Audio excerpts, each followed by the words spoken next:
Shalom Pak Paul. Halo Mbak Kuryage. Pak, setelah Yesus mati, bangkit dan naik ke sorga, kurang lebih setelah 30 tahun, Tuhan Yesus terangkat, Injil baru dituliskan, yaitu Injil Markus yang pertama. Mengapa perlu jenjang yang begitu lama, Pak, Injil dituliskan, sedangkan di awal kenaikan Yesus, murid-murid pada saat itu masih hidup? Ya, terima kasih, Pak. Sebetulnya perjanjian baru yang ditulis pertama itu bukan Markus loh. Yang ditulis pertama kali dalam perjanjian baru itu surat Galatia. Ya. Surat Galatia ditulis oleh Paulus, baru Galatia terus Tesalonika. Ya. Baru ada Korintus berbarengan dengan Lukas, Matius, Markus dan Lukas.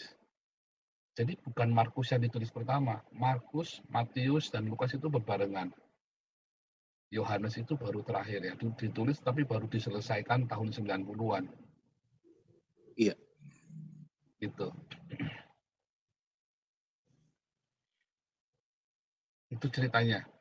Nah, mengapa lama? Ya memang lama karena mereka juga kan, bayangin ya, mereka itu bukan orang-orang yang berpendidikan resmi rabbinik.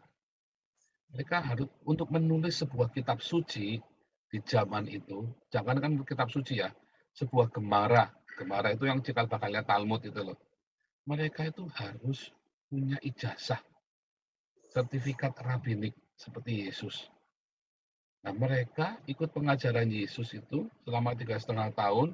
Seorang rabi bernama Yesus ngajari mereka. Mereka belum lulus. Sampai Paulus adalah rabi Yahudi pertama yang jadi Kristen, rabai yang diakui kan, dan dia nulis. Dia menulis pertama Galatia sebagai Talmudnya kita untuk memahami perjanjian lama. Orang Yahudi punya Talmud, orang Kristen punya perjanjian baru.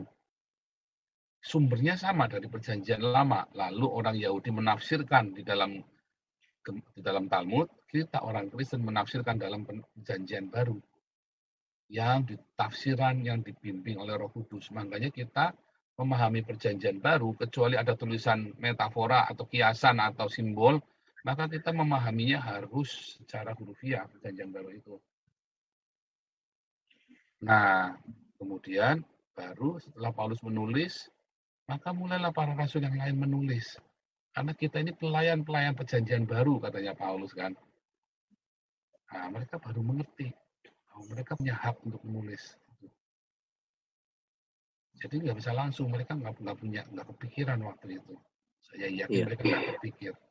Mereka baru ngerti tulis setelah Paulus nulis, menginisiasi pertama kali menulis. Karena Paulus punya hak untuk menulis Talmud kan. Paulus itu punya hak untuk menulis Talmud sebagai seorang rabi Yahudi. Nah, setelah ditulis, nah di dalam Korintus jelas ya, 1 Korintus 1 dan 1 Korintus 2. Orang-orang Yahudi yang lain yang tidak percaya Yesus, karena nggak percaya Yesus, mereka tidak bisa terima Roh Kudus. Maka tafsirannya adalah hikmat manusia, karena tidak penuh Roh Kudus. Sementara para rasul, karena mereka menerima Yesus dan dipenuhi Roh Kudus, maka mereka menulis dengan hikmat dari Tuhan, dari Roh Kudus. Dan mulailah para rasul itu menulis, termasuk Lukas menuliskan buat Paulus dengan hikmat Roh Kudus. Jadi nggak sembarangan.